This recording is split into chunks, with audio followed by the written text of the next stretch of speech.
So this is what Frank had to say about Patrik Laine.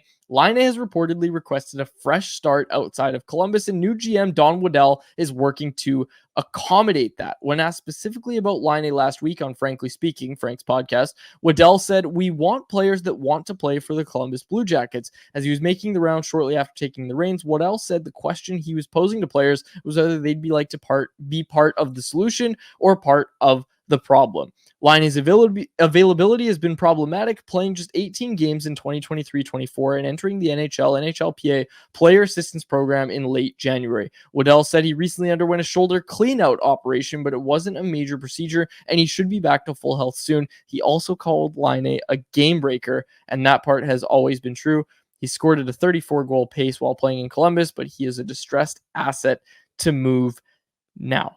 Harman, I'll ask you point blank, should the Vancouver Canucks trade for Patrik Laine, who has 2 years left at $8.7 million annually?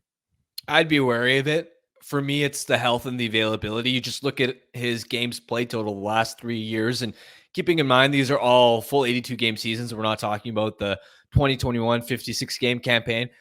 He only played 56 games in 2021-22. Only played 55 games in 2022-23. Only played 18 games this past season.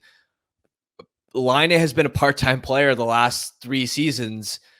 He's got a near $9 million cap hit. And on top of that, I have reservations that he's a bit too one-dimensional, right? We know how talented he is as a sniper, but he's not very quick. He's not going to be somebody that's effective on the forecheck.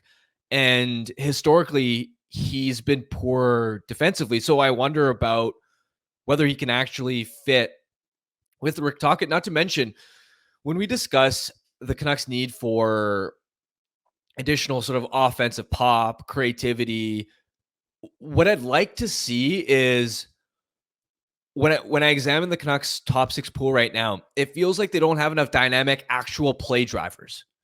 And what I mean by that is, you look at a player like Brock Besser, terrific goal scorer, but he's more just a finisher. He's not somebody that's carrying the puck up the ice through the neutral zone himself. He's not somebody that is drawing defenders towards him and creating space for others. He's not taking a lot of burden off, let's say, JT Miller from a play driving perspective, right? And so when I think about the sort of ideal winger for an Elias Pettersson, for example, I want somebody that can help in multiple areas besides just goal scoring, right? You think about like a Jake Gensel, for example. Gensel is great along the boards. He's effective on the forecheck. He helps on puck recoveries. He's smart defensively, super trustworthy that way. He also makes a lot of little plays because of his hockey IQ that help outside of just his goal scoring to help align control play. He's a much more well-rounded player. And so, or you even talk about like a Martin Necas, right? Necas has that speed, that dynamic flair where it takes pressure off a guy like Pettersson, where if he has an off night, well, the other guy can actually get going. Whereas I feel like Laine, unbelievable sniper, but he is a bit of a passenger. So to me, the only scenario where I'd consider this is if the Blue Jackets were like, hey, we'll take Ilya Mikheyev back, and this is a 1-for-1, right? Because at that point, you're only taking on an additional $4 million in net cap commitments for next season. But I don't know why Columbus would do that. You read my mind. I was going to say, unless Columbus comes calling and says, yes, let's take Ilya Mikheyev, and you know what?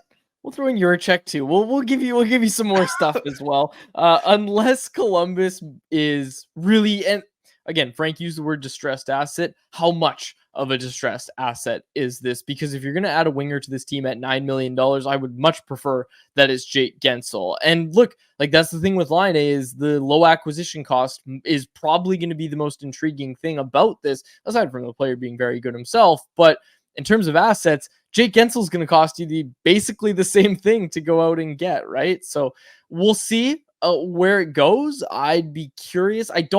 I wish I had a hard stance. I mean, I guess no one's watched him play much recently because he hasn't played very much. So the availability is obviously a concern, but I immediately started to worry about if he was going to be a fit with Rick Tocchet, right? And that's the thing, is I don't think they're going to make any trade if they're not talking to the player, if they're not talking to Rick Tocchet especially, and saying like, hey, do you think you could work with this player? I'm curious. I'm curious where it ends up, but my gut reaction is no, the Canucks should not trade for Patrik Laine. But there's so many intriguing things about his game that I then say, okay, well, if the acquisition cost makes sense, and it doesn't have to be Mikheyev 1-for-1. Like if it's Mikheyev and the Jackets also want that 4th or 5th round pick, I listen to that. I still listen to that. I don't. Yeah, I don't want them to go out and get Laine, but if the acquisition cost is low enough, you have to do your homework, and I think you have to try to pull the trigger if it's a low enough acquisition cost.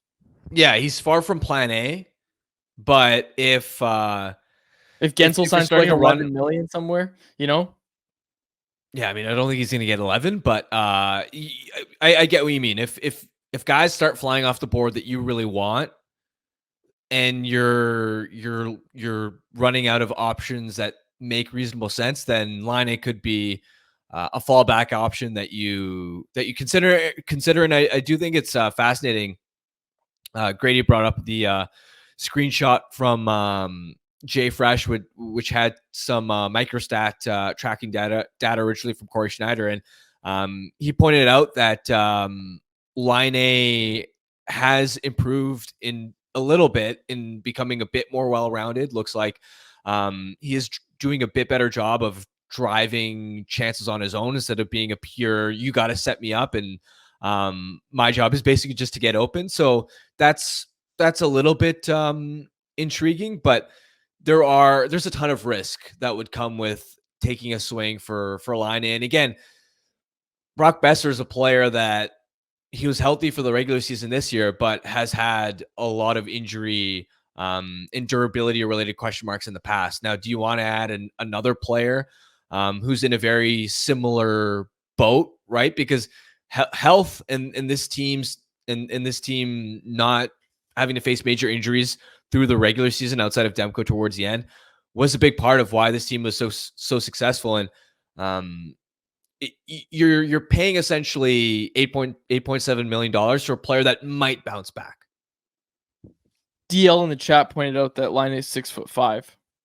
So I didn't realize that. I'm changing my tune now. I'm all you didn't on realize board. Laine is 6'5". No, I knew he was tall. Like 6'3". I didn't think he was 6'5". Yeah, he's a big body, but he doesn't always use it especially well. It was also really interesting. I watched Laine a lot this season, but the caveat is he was playing center because the Blue Jackets were experimenting with him at center early in the year, and it was a disaster.